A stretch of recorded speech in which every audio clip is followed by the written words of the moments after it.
I'm Aaron Baker from PhoneDog.com, and it's part 2 of the HTC One versus Sony Xperia Z, or Z, as the Canadians like to say, dogfight battle. Part 2 will find out the speed test, how these devices perform, and more. So stick around. It's part 2 of a dogfight battle. Will the One succeed, or will the Xperia Z? I'm trying to think of something that rhymed, but I couldn't think of anything. It's a dogfight battle, and it starts right now.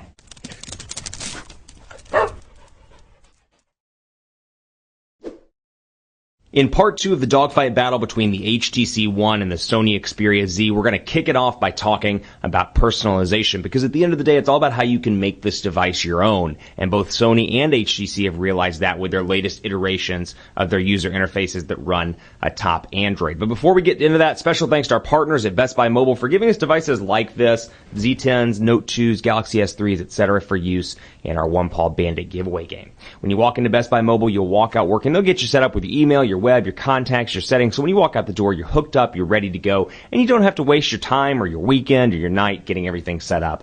They'll make sure you walk out working at Best Buy Mobile. So let's take a look at personalization. This is something historically that HTC has done a very good job in, and it doesn't change here. I will say they've simplified Sense 5 a lot more than they ever have with any version of HTC since. Historically, it's kind of been the nerds version of a user interface, if you will. You know, TouchWiz, a lot of people say looks like the iOS ecosystem. Sense, they say, is kind of nerdy in look. LG and Motorola kind of have different, depending on who you talk to, different things that people say about it. But you know what? Personalization, they've always done a good job with. And yes, like I said, simplified, but still, there's quite a bit of it in the box when you pull this phone out. So for example, lock screen style, this is something from previous versions of Sense. I've got easy access to my wallpaper lock screen. I actually use the productivity lock screen, which I like. And I can go into settings and say, you know what, display calls, messages, emails, calendar event. But it's important to note that this API only works with the actual Mail app and not with Gmail. So keep that in mind. If you use just Gmail, Mail won't display.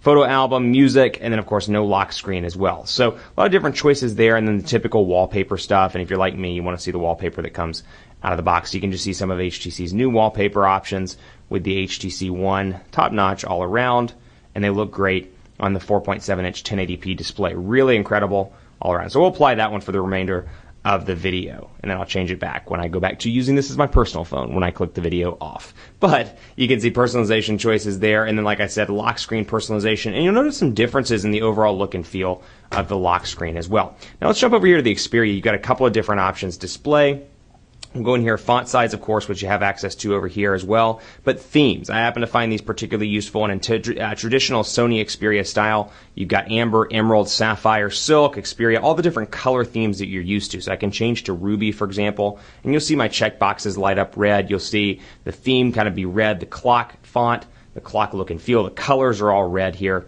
And then I've got my settings. I'll go right back to display. You see all the icons change to red as well. So then I've got my lock screen also. I can change my wallpaper. So you do get some decent customization here on this device as well. That said, is it as robust as HTC's? I'd probably argue no, but you still have quite a bit of customization over here on the Xperia side. One thing I do like though, and this is something they kind of pulled a cue from the Samsung playbook here with the Note 2, go to recent applications and take a look at HTC's just for comparison purposes. They really customized theirs. But you'll see kind of a more traditional, I should say, I mean they've obviously customized it, but more traditional Android recent apps experience over here. But you'll notice these kind of icons down at the bottom. They're called small apps, and they can basically allow you, much like the Note 2, to multitask while you're doing something else. So for example, I can pull up a note, I can take a note, and then I can get rid of it, and it saves the notes to the note application.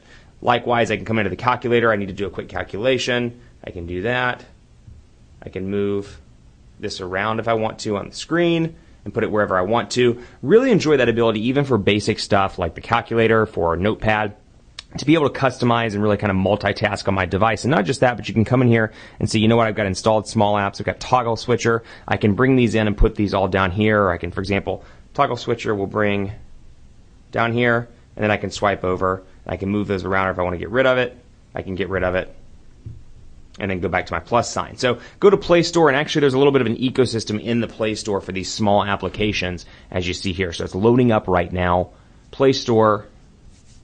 Let's see what we've got. And forgive me, I'm on T-Mobile's Edge right now. I'm actually running T-Mobile here and AT&T on these unlocked devices. So you can see here, small application for mirror, unit converters, and more. So you've got really some choices there, and they're kind of building an ecosystem around these small applications, kind of like the Note 2's multitasking capabilities. So I thought that was pretty cool and wanted to go ahead and share that with you. Now, let's take a look at quadrant standard on both of these devices as well and see which one comes out on top. And I won't spoil the fun for you. Excuse me. Quadrant standard. And let's go ahead and back out of this one, and we'll run the benchmark as well. Now, from a speaker standpoint, quadrant standard really does not like running on this device. Run full benchmark. There we go. From a standpoint of, overall performance and a day-to-day kind of usability, calling, speakerphone, text messaging, things like that, I find that both of these devices are relatively useful. This has a 2,300 milliamp hour battery over here, and for the most part, it makes it through the day with little to no stopping whatsoever. I find that the standby time is pretty decent. For me, at least, with moderate to heavy use, I find myself charging around 7 or 8 p.m. at night with the HTC One. And obviously, your use depends on what you do. Your use isn't going to be exactly my use, but still pretty impressed with the battery life overall, given the fact that it's a smaller 2,300 milliamp hour battery. Over here, 2,330 milliamp hours, I get about 7 hours of use, moderate use, out of the Xperia Z. So from a battery standpoint, I'd recommend the HTC One between these two devices. Not just that, but because of standby time as well. They've done a really good job on the standby front on HTC.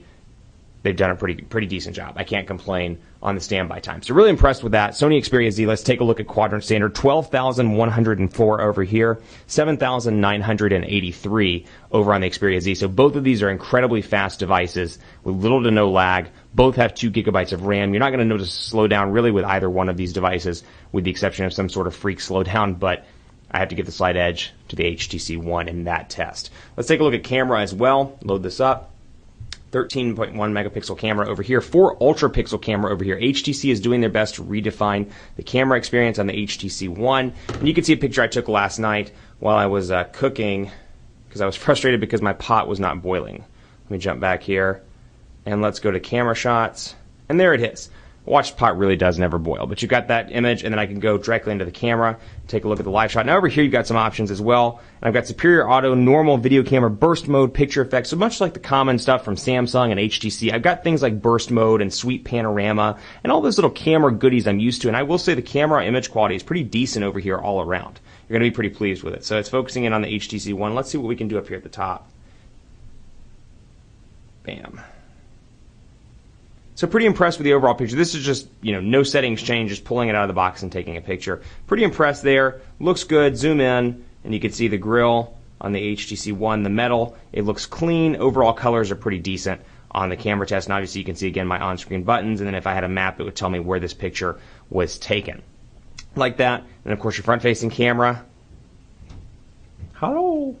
And then I'll go back here to the back and do my settings so you can take a look. Resolution, self-timer, quick launch, smile shutter, all that stuff, geotagging, and more. So if I geotag, which will take 4 freaking ever because I'm on edge, and I won't even do that because I don't want to enable GPS right this second. But you can see over here as well, 4 ultra pixels. They're bigger pixels, long story short, and it comes with something called HTC Zoe, which I've covered at length in the HTC One videos, so take a look at those. But basically I can turn this on and shoot a Zoe, for example, and I'll bring it in on the Sony Xperia Z.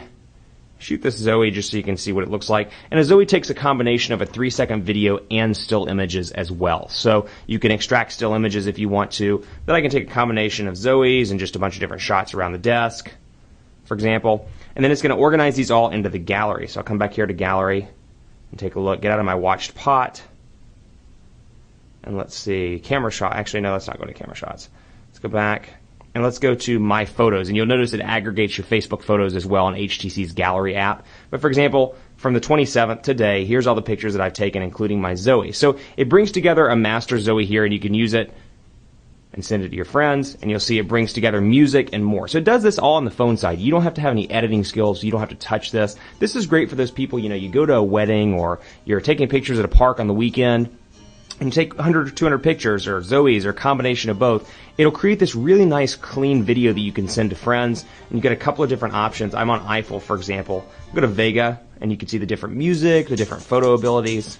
The phone doll does this on its own. This is not something you have to worry about doing, which I think is a pretty cool feature and something that's pretty useful. And so from here I can say, you know what, share. And I've got the option for HTC share, and then I've got, of course, the traditional methods: Facebook, Dropbox, Twitter, messaging, and more. But pretty particularly interested in that feature, and I find it to be particularly useful all around. And then another thing I want to point out, they've really done a good job rather of making the front-facing camera wide. And of course you've got some picture options here as well, just some stuff to play with, kind of like an Instagram filter type effect over here, and then, like I said, front-facing camera will switch so you can take a look.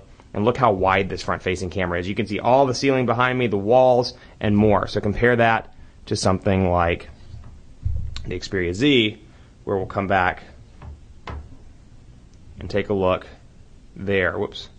Take a look there for comparison. And you can see how impressive the front-facing camera on the one really is. So imaging department, it does a great job. Now, it's tough to declare a winner in a dogfight because, again, these are both great Android phones, and it depends on what you prefer. And I wasn't even able to touch on both HTC and Sony's ecosystem. So Sony's got some great options like social life, movies, and more. So if you're an entertainment buff, you're hooked up and signed on to Sony, be it PlayStation, be it other things that they do, you may benefit from having the Xperia Z. That said, from an overall hardware, software standpoint, availability on carriers in the US, the HTC One is the winner of the dogfight. It's a great all-around device. It continues to win dogfights. I'm so excited about this device coming to the US because I think it represents a great step forward for HTC in 2013. I mean, it really is a powerful device, and it's packed in a gorgeous shell.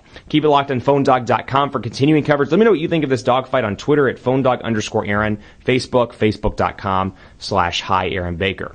That's it for this dogfight. Keep it locked on the site for continuing coverage of both of these devices. And as always, I'll see you next time.